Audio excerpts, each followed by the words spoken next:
Midnight on the Moon. Chapter 3. Open Sesame. The fourth M thing must be out there, said Annie. Beside the door was a button with the word open on it. Annie reached for the button. Wait, Jack grabbed her hand. There's no air on the moon, remember? Oh, right, but we have to go out to find the M thing. Let's see what the book says, said Jack. He pulled the book out of his pack. He flipped through it until he found a page that showed the surface of the moon. He read aloud. It takes 14 Earth days to equal 1 day on the moon. No air protects the moon from the sun's rays, so daytime heat reaches 260 degrees. Jack looked at Annie. I told you our blood would boil if we went out there, he said. Yuck, she said. Jack read from the book again. Moon scientists wear spacesuits, which have controls to keep them from getting too hot or too cold.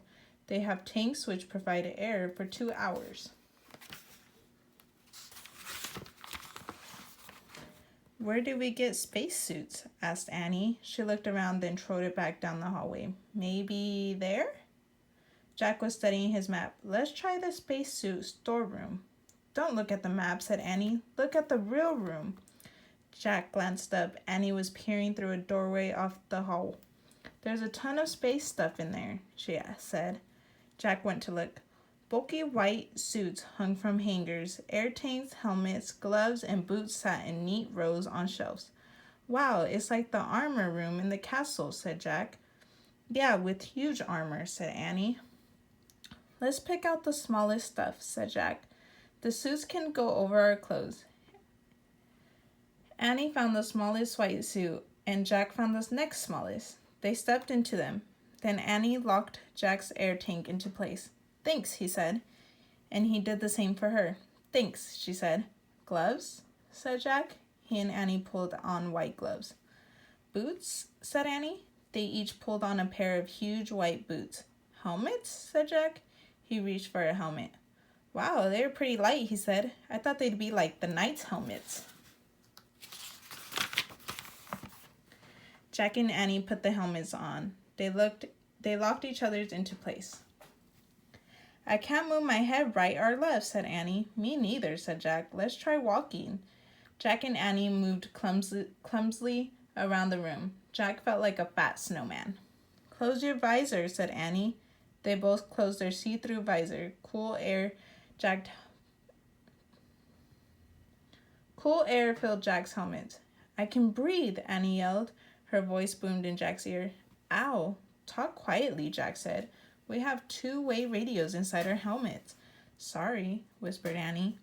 Jack put the moon book back in his pack. Then he slung the pack over his shoulder. Okay, he said. Remember, we only have 2 hours of air in our tanks. So, we need to find the fourth M thing really fast. I hope we can find it, said Annie. Me too, said Jack. He knew they could not go home until they did. Let's go, said Annie. She gave Jack a little push. Watch it. No goofing around, he said. We don't want to fall over in these suits. Just go. Go, said Annie. She pushed him out of the room. They walked back to the airlock. Ready, said Annie. Open sesame. She pressed the open button. A door slowly slid closed behind them. A door opened in front of them, and Jack and Annie stepped out into the moon. Chapter 4. Moon Rabbit. Oh, wow, said Annie. She took a step forward, but Jack stood frozen. He wanted to get a good look at everything first. He stared at the ground. He was standing in a layer of gray dust as fine as powder. Footprints were everywhere. Jack wondered who made them. He reached into his pack for the moon book. To his surprise, it was as light as a feather. He found a picture of footprints on the moon. He read, the moon has no rain or wind to blow the dust around, so footprints will never wear away naturally, not even in 1 billion years. Oh man, Jack said. The moon was the stillest place he had ever been. It was as still as a picture, and its stillness would never, ever end. Jack stared at the ink-black sky. A lovely blue and white ball glowed far away. Earth. For the first time, it really hit Jack. They were in outer space. Look, Annie cried, laughing. She bounded past Jack, almost flying through the air. She landed on her feet, then she jumped again. I'm a moon rabbit, she called. Jack laughed. How does she do that? He wondered. He turned a page and read, A person weighs less on the moon because of the moon's low gravity and lack of air. If you weigh 60 pounds on Earth, you would weigh only 10 pounds on the moon. Don't just stand there reading, said Annie, grabbing the book from Jack's gloved hand. She tossed it into space. It flew far away. Jack started after it. He bounded up and down, boing, boing, boing. Now he felt as light as a feather. Look, he called to Annie. I'm a moon rabbit too. Where's Jack's boots hit the ground, moon dust gracefully sprayed into space. The book had landed at the edge of a shallow crater. When Jack reached it, he tried to stop, but his feet slipped. He fell right over it and lay on his side. He tried to stand, but he was off balance. He tried again, but the dust was just too deep, and his spacesuit was just too clumsy. You okay? Said Annie. I can't get up, said Jack. You shouldn't have been goofing off, said Annie wisely. You goofed off first, said Jack. Now help me up, please.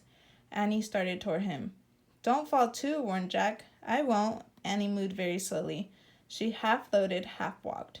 Give me your hand, she said. Annie grabbed Jack's hand. She pressed her boot against his and pulled him up. Thanks, he said.